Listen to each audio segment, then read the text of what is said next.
When I was thinking about purchasing my Bushwakka rooftop tent, I couldn't find a review anywhere. So I'm here today to bring you a half decent review. Welcome to my home on wheels. This is the Bushwakka Shack. Let me show you around.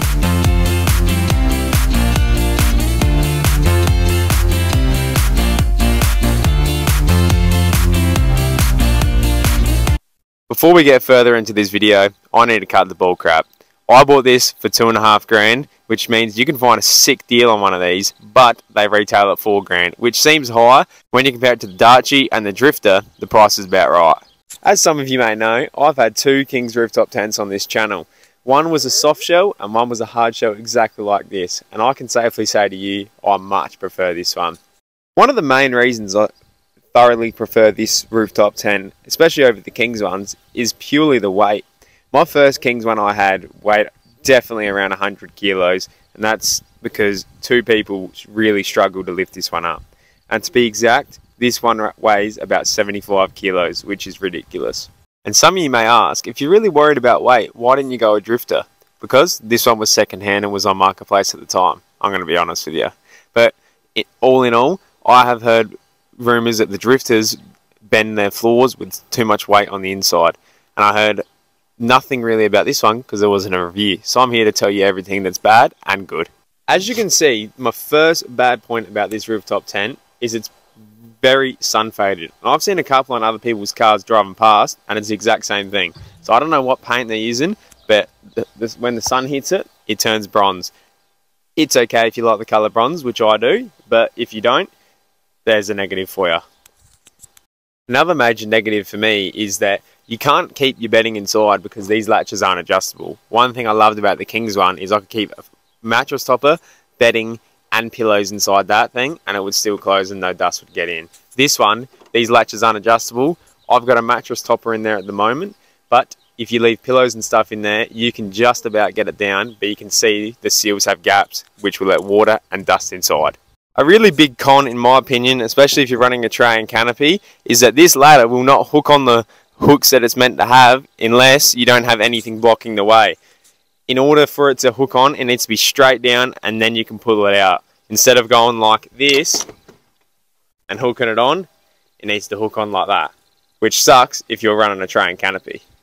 You could say this is me being petty, but one of the things I also hate is when you put this rooftop tent down, folding up this middle part and pushing all the canvas in is very annoying sometimes because you have to step on the inside of your car and all that sort of stuff. Whereas the ones that are just purely clamshell ones, you don't have to worry about that because they don't lift up here. Another bad thing about the sun fading is they put a sticker right in the middle of the roof and that thing did not last 2 seconds. That is peeled to pieces, but lucky I've got a solar panel covering it.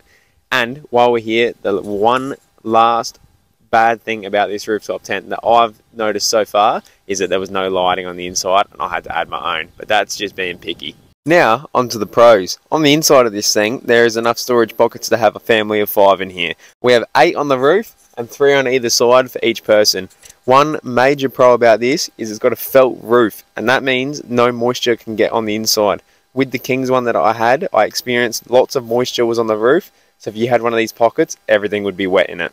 The major thing that separated this from the rest of the rooftop tents for me, even though this was cheaper on Marketplace, is the folding mechanism at the front. I love how it opens up and you have that bit more extra room, but it's still one of the clamshell rooftop tents, which means it's super simple to set up and pack away. And that brings me to the next pro. The pack up and setup of this is insanely easy. It's actually ridiculous. Another positive about this rooftop tent is you've got a little window at the front, so if your feet are hot, you can get nice airflow. Another pro about this rooftop tent that sets it far from the King's is this strap there is way better than the King's one. The King's one flopped around all night and that's all you could hear. This one stays on top of that little canopy thing there and you can't hear it even in hailing wind. Adding to the pros, the ladder comes in a bag. That's pretty cool. This isn't just about the Bushwakka rooftop tent, but all of the rooftop tents come with a ladder that's pretty simple to use.